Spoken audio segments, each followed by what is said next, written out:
Hello दोस्तों, आपने topper जब के यूट्यूब चैनल पर और मैं हूं डॉक्टर साजिद अली। स्वागत करता हूं आप सबका आपके अपने चैनल टॉपर जब पर। आ जाइए सारे लोग, जो लोग चैनल पे न्यू हैं चैनल को लाइक करें, शेयर करें, सब्सक्राइब करें।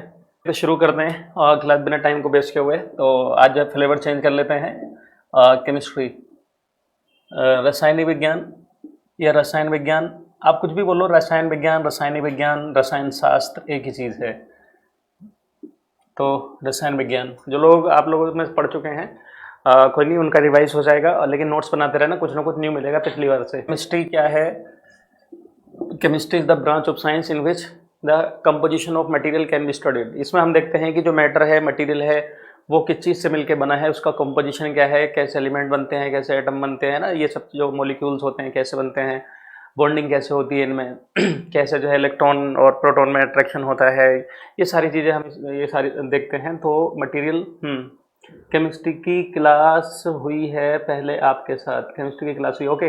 पूछा, कोई बात नहीं, जितना आपका हो गया है कोई बात नहीं, आपका यहाँ फिर से रिकॉल हो जाएगा। आपको पढ़ना तो वो भी नोट्स थे जो मैंने लिखवाए होंगे दोबारा से, यहीं पे इसी बहाने आपका रिवाइज भी हो जाएगा और जो है आपका कॉन्फिडेंस बूस्टअप होगा। देन कुछ ना कुछ नया भी मिलेगा, कुछ ना कुछ नया मिलेगा। हाँ, बहुत कुछ पॉइंट्स आपको ऐसे होंगे जो नए मिलेंगे। ठीक है भी Pradeep, good morning Pradeep. Neha Thakur, good morning. हाँ, तो केमिस्ट्री क्या है? इसमें हम देखते हैं कि जो मटेरियल होता है वो किस चीज़ से मिलके बना है। मटेरियल तो जाहिर बात लगा होगा कि हर चीज़ में, चाहे आप कुछ भी उठा करके देख लीजिए, आप जो भी चीज़ देख रहे हैं वो भी क्या है, एलिमेंट से मिलके बना होगा।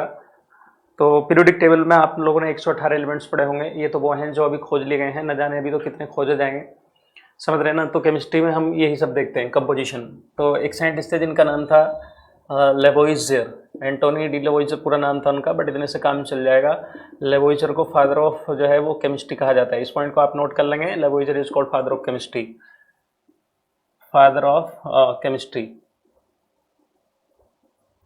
ये क्या है? फादर ऑफ केमिस्ट्री हैं, रसायन विज्ञान के जनक कहलाते हैं। लेवोइजर को क्या कहा जाता है? रसायन विज्ञान का जनक कहा जाता है भाई, जनक।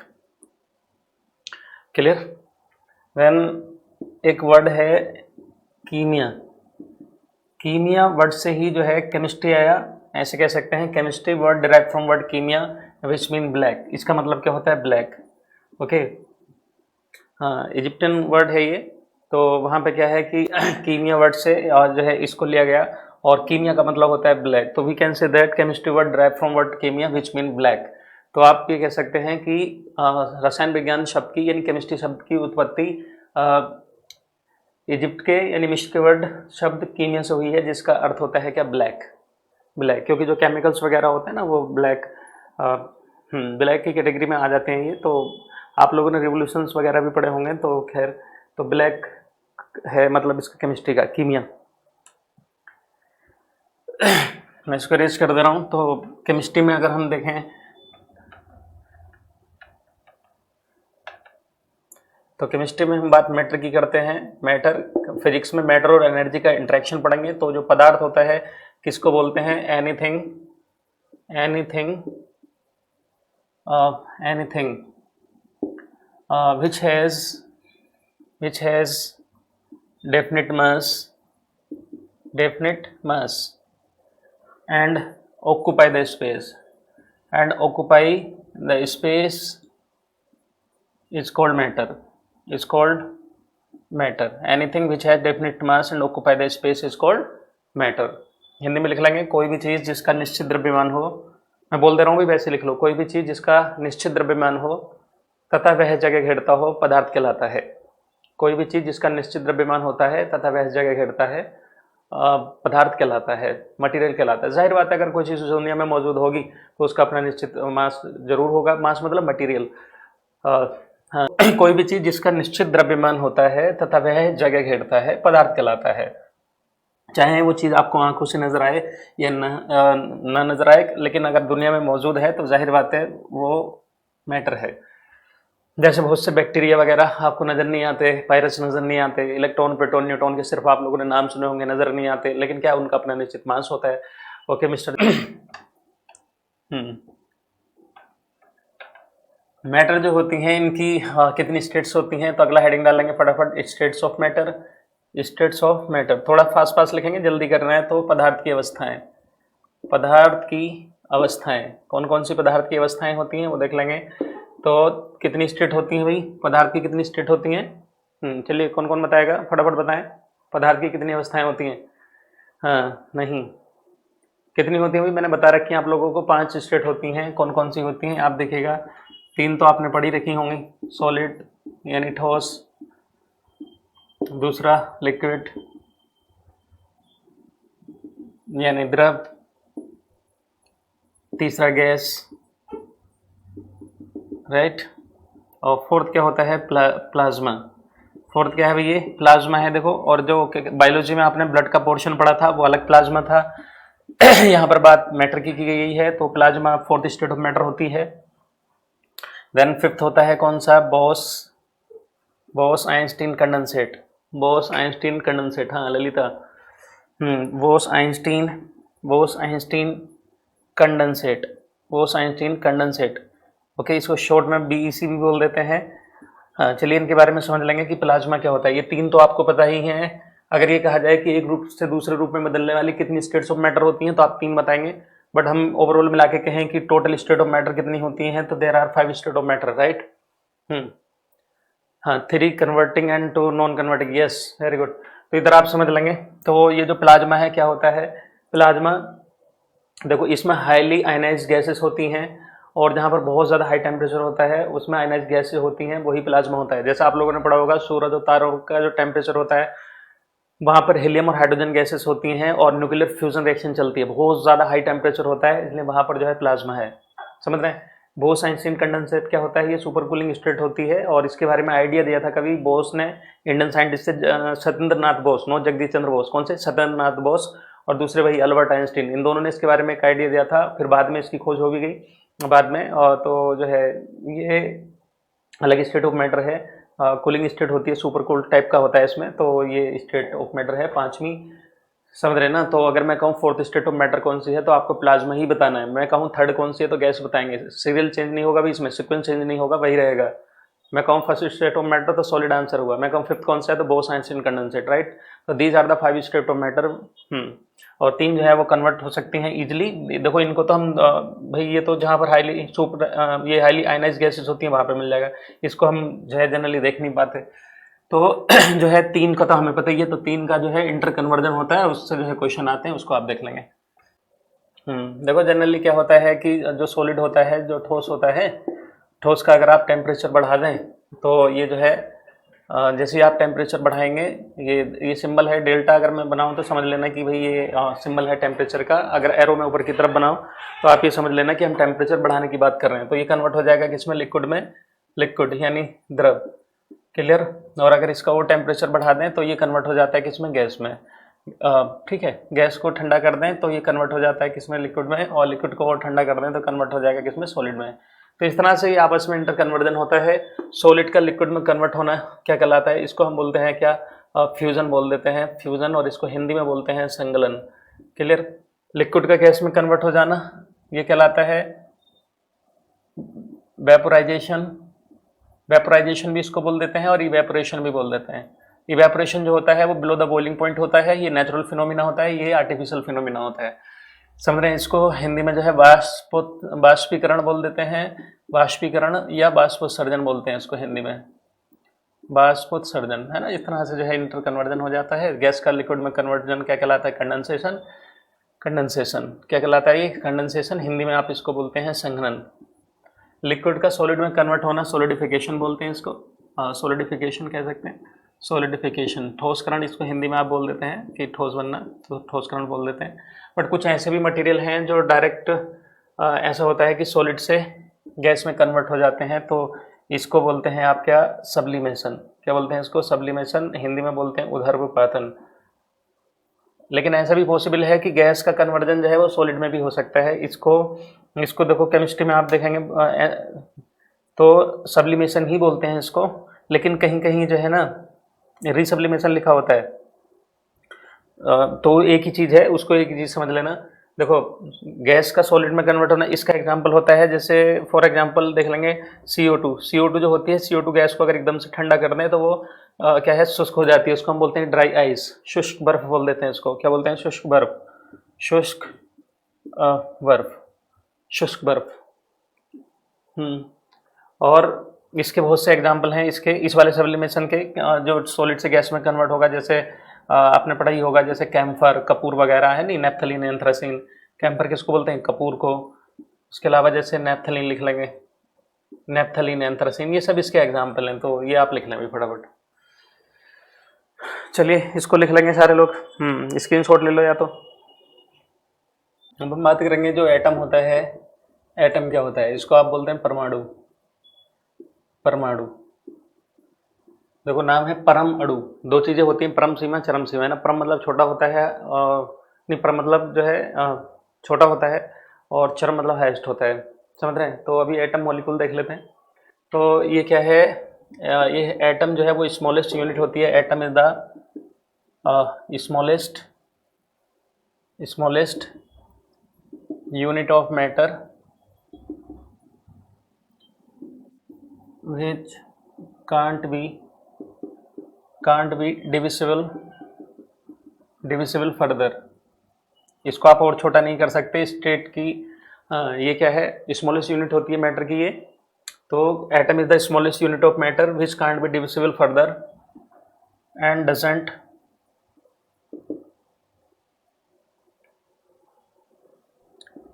Exist in independent form and doesn't exist in independent forms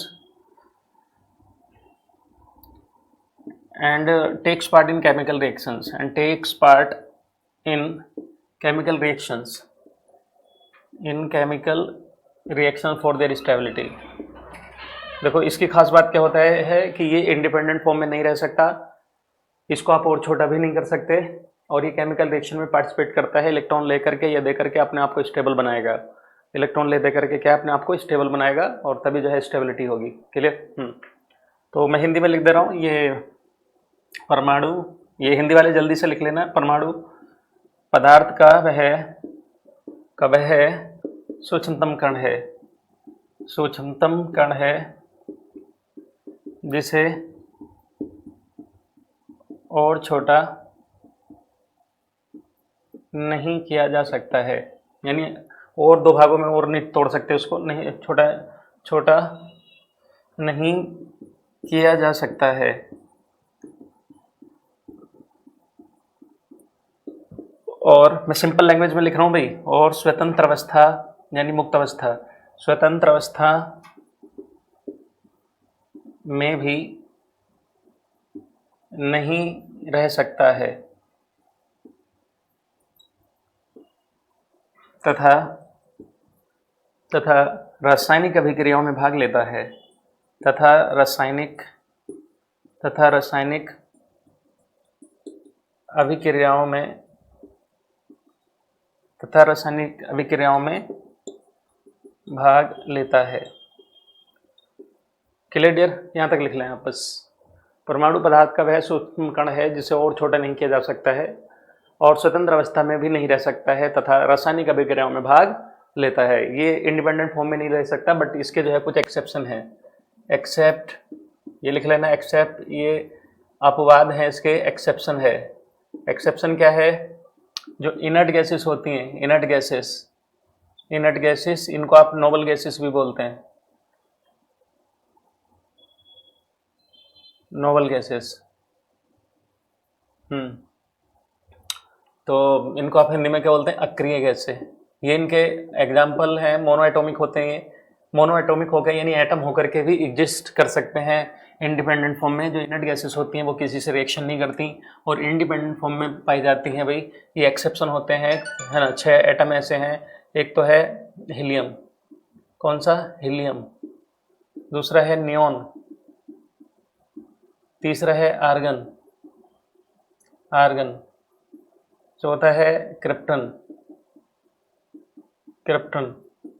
then fifth है जिनॉन, इसको भी लिख लेना। देन इससे अगला क्या है? आरएन क्या है? ये रेडॉन। तो these are inert gases which can exist in independent form ये मोनो एटॉमिक होते हैं, यानी एटम ही है। एटॉमिक, मोनो एटॉमिक यानी एक एटम होकर के ही अपने आप में स्टेबिलिटी में होती है, क्योंकि मॉलिक्यूल जो होते हैं कम से कम दो एटम से मिलकर बनते हैं। मॉलिक्यूल जो होता है वो इंडिपेंडेंट फॉर्म में रहता है, बट ये भी रह सकते हैं। तो दीज आर द एक्सेप्शन। इनको लिख लेंगे भाई, लिख लेंगे। ये जो इनर्ट गैसेस होती हैं, अक्रिय गैसें बोलते हैं इनको, उत्कृष्ट गैसें भी बोल देते हैं हिंदी में इनको, उत्कृष्ट, उत्कृष्ट गैसें भी इनको कहा जाता है। तो these are the element which can, हाँ ये देखो गैसें होती हैं इनके सभी सेल जो होते हैं फुली फिल्ड होते हैं, बट बाकी जो और एटम होते हैं वो जो है दो या दो से ज़्यादा मिलकर के मॉलिक्यूल बनाते हैं और तब जा करके स्टेबिलिटी आती है। बट ये अपने आप में ऑलरेडी जो है स्टेबल होते हैं, क्योंकि इनके सभी एटम जो होते हैं, इनके जो एटम होते हैं उनके जो सेल्स हैं वो फुली फिल्ड होते हैं। इनको इलेक्ट्रॉन लेने या देने की जरूरत नहीं पड़ती, इनका कोटा पूरा है पहले से ही। समझ में आया भाई? अब जैसे मैं कहूँ एटम में, देखो ये तो एक्सेप्शन हो गए, बाकी जैसे देखो hydrogen, nitrogen, oxygen, fluorine, lithium, chlorine, bromine, iodine, जो भी लिखना चाहें व्हाटएवर, तो ये सब क्या है, इंडिपेंडेंट फॉर्म में आपको मिलेंगे ही नहीं। हाइड्रोजन आपको चाहिए, हाइड्रोजन ऐसे मिलेगी ही नहीं, H2 फॉर्म में होगी हाइड्रोजन। समझ रहे हैं? नाइट्रोजन है, नाइट्रोजन गैस तो N थोड़ी ना होता है, N2 होती है। ऑक्सीजन है, O2 होती है। फ्लोरीन है, वो भी इस तरह से नहीं एग्जिस्ट करेगी, F2 हो जाएगा, Cl2 हो जाएगा, इस तरह से करके। क्लियर भाई यहाँ तक सभी को? तो मेरे ख्याल से बात समझ में आ गई होगी। जो परमाणु होते हैं वो स्वतंत्र अवस्था में नहीं रह सकते।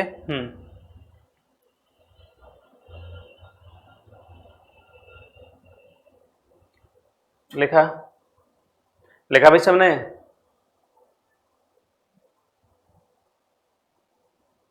तो these are the inert gases which can exist in independent form, ये रह सकती हैं, ये एक्सेप्शन हो गए एक टाइप के। क्लियर?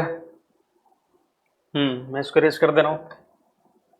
देन आगे देखते हैं कि जो है, पहले ये समझ लेंगे कि भाई जो है एटम होता क्या है। तो एटम बनने के लिए क्या है, देखो एक तो इसमें न्यूक्लियस होता है, न्यूक्लियस के बाहर जो है सेल्स होती हैं, इस तरह से करके सेल्स। तो ये जो है पहला सेल के कहलाता है, दूसरा एल कहलाता है, इसी तरह से ये अगला सेल बन जाता है, ये एम कहलाता है, फिर जो है इस तरह से और अगला सेल बन जाएगा। ये इस तरह से करके सेल बनते चले आते हैं, गोल गोल बना लेना आप इनको। ये एग्जैक्ट नहीं बन पा रहा है भाई क्यों, तो खैर। तो ये एन है, इसको आप चाहें तो 1 2 3 4 5 ऐसे नाम दे सकते हैं। इसको प्रिंसिपल क्वांटम नंबर भी बोलते हैं। क्या? Principal, principal quantum number, quantum number, मुख्य क्वांटम संख्या, क्वांटम संख्या। इसको डिनोट करते हैं किससे? एन से। किससे डिनोट करते हैं? एन से। ये नंबर ऑफ सेल्स को दर्शाती है भाई। किसको दिखाती है? नंबर ऑफ सेल्स को। आपने पढ़ा होगा ना NLMS, लेकिन आपको इतना डीप में नहीं पढ़ना है, बट इसका याद रखना है कि प्रिंसिपल क्वांटम नंबर जो होती है वो किसको दर्शाती है? नंबर ऑफ सेल्स को दिखाती है। नंबर ऑफ सेल्स यानी कह सकते हैं, चलो उल्टा लिखा गया भाई, यहाँ लिख लेना नंबर ऑफ सेल्स, इस तरह से करके इंग्लिश में नंबर ऑफ सेल्स को दिखाती है। कितनी कक्षाएं हैं, कक्षाओं की संख्या, कक्षाओं की संख्या, ठीक है, ये इसकी संख्या। तो जो के सेल होता है इसमें 2 इलेक्ट्रॉन रहते हैं, एल वाले में जो है रहते हैं 8 रहते हैं, और एम में अगर यहीं पे 3 बनेंगे तो 2 8 8 रहता है। बट ऐसे भी होता है कि अगर इस तरह का कॉम्बिनेशन बनना है, 4 सेल हैं, समझ रहे हैं, इस तरह से के एल एम एन ऐसे, तो इसमें फिर हो जाएगा 2 8, फिर इसमें 18, फिर उसमें 8, इस तरह से कॉम्बिनेशन रहता है। बट जनरली जो है कंडीशन में ना बस ये पूछा जाता है इतने तक, इससे ज़्यादा ऊपर का पूछा नहीं जाता है, तो इतना आप लिख लो।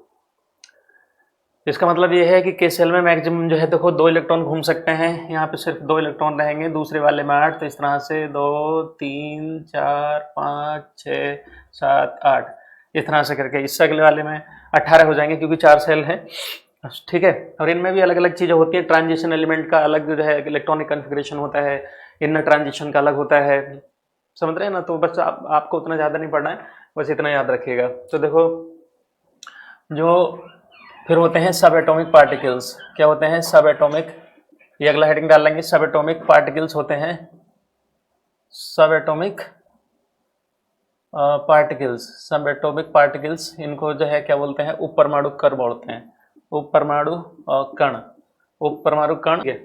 तो देखो कौन कौन से होते हैं भाई, ये पहले तो डायग्राम बनाया यार ये वाला, इसका स्क्रीनशॉट ले लो। ये आप लोगों ने पढ़ रखा होगा, बट इसमें अब फिर इसमें देखो क्या है ना, एसपीडीएफ करके, एसपीडीएफ करके जो है ये जो है सब सेल्स होते हैं, जो है इस तरह से करके सब सेल्स होते हैं। फिर इनमें ऑर्बिटल होते हैं, ऑर्बिटल इसमें जो है 2 ऑर्बिटल होते हैं, इसमें 3 होते हैं, इसमें 5 होते हैं, और इसमें जो है कितने होते हैं, 7 ऑर्बिटल होते हैं। इसमें जो है इसमें सॉरी ऑर्बिटल देख लेंगे, इसमें एक, इसमें 3 करके रहते हैं, और इसमें 5, क्योंकि इसमें 2 इलेक्ट्रॉन रह सकते हैं, 1s2 2s2, इस तरह से 1s2 2 इलेक्ट्रॉन इसमें रहेंगे, तो एक ऑर्बिटल हो जाएगा। इसमें 6 तो 3 5 और जो है 7, इस तरह से करके रहते हैं।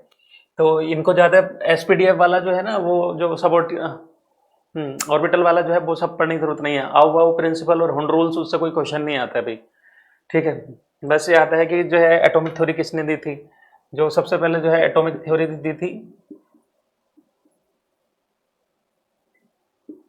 तो जॉन डाल्टन, है ना, पढ़ा ही होगा आप लोगों ने। जो है डाल्टन ने, इन्होंने जो एटॉमिक थ्योरी के बारे में बताया। फिर रदरफोर्ड का जो है रदरफोर्ड मॉडल भी आया, बोर मॉडल आया, ठीक है। तो वो जो मॉडल्स है ना, उनसे कोई क्वेश्चन आता नहीं है, इसलिए जो है उन्हें पढ़ने की जरूरत नहीं है। तो अभी जो है अगला हेडिंग जो है आप ये डाल लो, सब एटॉमिक पार्टिकल्स कौन कौन से होते हैं। देखो सब एटॉमिक पार्टिकल्स में आप लोगों ने पढ़ा होगा electron, proton, then neutron, neutron, ठीक है भाई। तो इसमें पूछता है कि इस पे, बल्कि ये पूछ लेता है कि इसको किसने डिस्कवर किया था। तो देखो ये तो हो गए सब एटॉमिक पार्टिकल, ऐसे करके मैं टेबल टाइप का बना दे रहा हूँ, सब एटॉमिक पार्टिकल्स यानी उपरमाणु कण, ठीक है। किसने जो है इनको फिर डिस्कवर किया था वो भी देख लेंगे।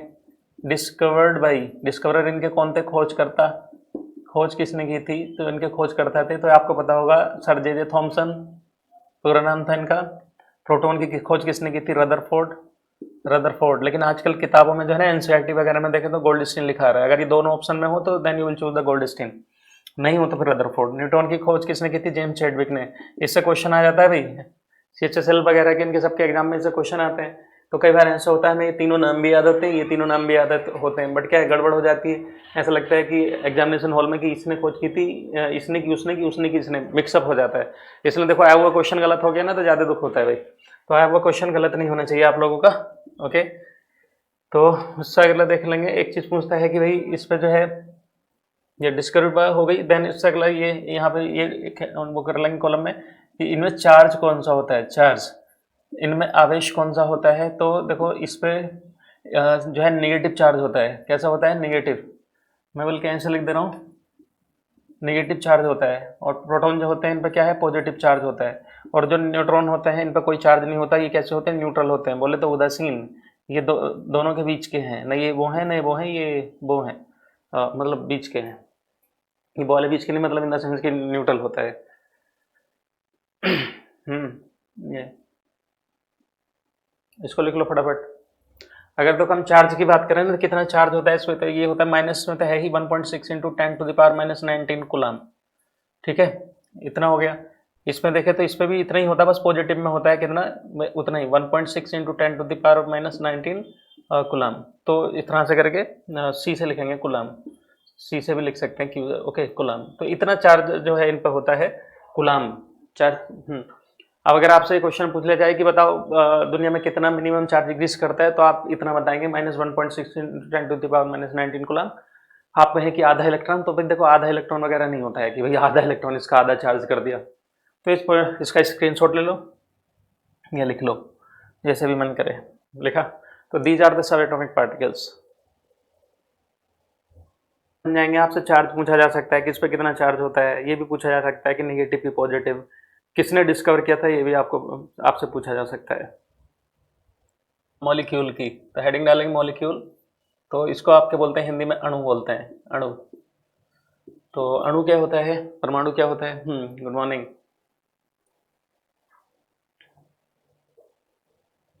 तो मॉलिक्यूल क्या है, देखो मैं ये कह सकता हूं कि इधर देखेंगे मॉलिक्यूल,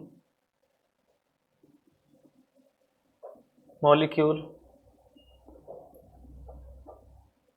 इज द स्मॉलेस्ट, देखो स्मॉलेस्ट लिखा है मैंने, स्मॉलेस्ट यूनिट ऑफ मैटर ये स्मॉलेस्ट यूनिट ऑफ मैटर कब है, अभी बात खत्म नहीं हुई है। Smallest unit of matter which can exist in independent form. और उसमें मैंने क्या लिखाया था, उसमें मैंने लिखा था कि वो स्मॉलेस्ट यूनिट है मैटर की, लेकिन वो कि जो एग्जिस्ट नहीं कर सकता इंडिपेंडेंट फॉर्म में, लेकिन एग्जिस्ट करने वाली सबसे छोटी यूनिट कौन सी हुई, मॉलिक्यूल हुई।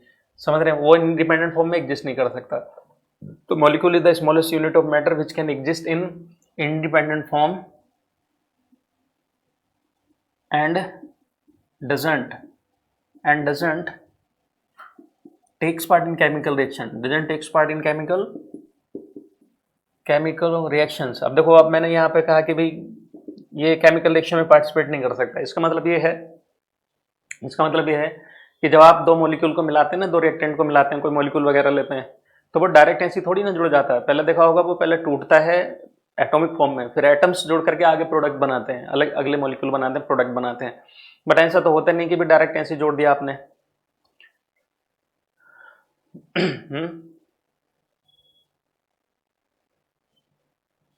ओके, तो देखो मैं दिखा रहा हूँ, हिंदी में लिख लेंगे, हिंदी में बोल दे रहा हूँ। अणु पदार्थ का वह सूक्ष्मतम कण है। अणु पदार्थ का वह सूक्ष्मतम कण है जो स्वतंत्र अवस्था में रह सकता है। अणु पदार्थ का वह सूक्ष्मतम कण है जो स्वतंत्र अवस्था में रह सकता है तथा रासायनिक अभिक्रियाओं में भाग नहीं लेता है। अणु पदार्थ का वह सूक्ष्मतम कण है जो स्वतंत्र अवस्था में रह सकता है लेकिन रासायनिक अभिक्रियाओं में भाग नहीं लेता है। अणु पदार्थ का वह सूक्ष्मतम कण है जो स्वतंत्र अवस्था में रह सकता है तथा रासायनिक अभिक्रियाओं में भाग नहीं लेता है। एक पॉइंट और इसमें ऐड कर लो, एक पॉइंट ऐड कर लेंगे। minimum two atoms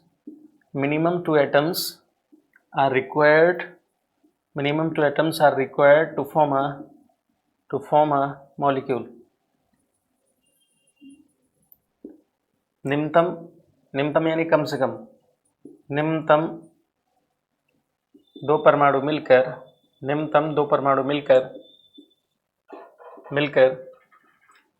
एक अणु का निर्माण करते हैं।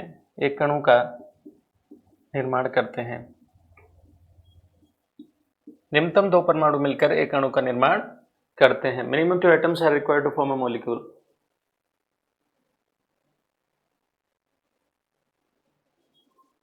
ओके मोहित, सर आपके क्लास में ऑलवेज मज़े आते हैं पढ़ने में भी और हंसने में भी। ओके वेरी गुड, अभी करेंगे, अभी आप पढ़िए बस। हाँ, तो जो है निम्नतम दो परमाणु मिलकर एक अणु का निर्माण करते हैं। अब देखो इसके मैं एग्जांपल अगर आप देना चाहूँ तो फॉर एग्जांपल जैसे देखो H2, ये हाइड्रोजन गैस है, लेकिन अगर मैं सिर्फ H लिखता तो एटम हो जाता और वो इंडिपेंडेंट फॉर्म में नहीं मिलेगा। मैं कहूँ जैसे O2, ये ऑक्सीजन गैस है। मैं कहूँ जैसे N2, नाइट्रोजन गैस है। मैं कहूँ जैसे O3, ओजोन। मैं कहूँ जैसे H2O, वाटर। मैं कहूँ जैसे NH3, ठीक है, इस तरह से करके H2SO4। तो दीज आर द मॉलिक्यूल्स। तो इस तरह से मॉलिक्यूल है। अब यहाँ से यहाँ तक आप देखिए कि इसमें दो एटम, इसमें दो एटम, इसमें दो एटम, इसमें तीन एटम, इसमें तीन एटम, इसमें चार, और इसमें कितने हो गए, 7 है ना, दो हाइड्रोजन के, एक सल्फर का और 4 ऑक्सीजन के। समझ रहे हैं इस तरह से। तो minimum 2 atoms are required to form a molecule.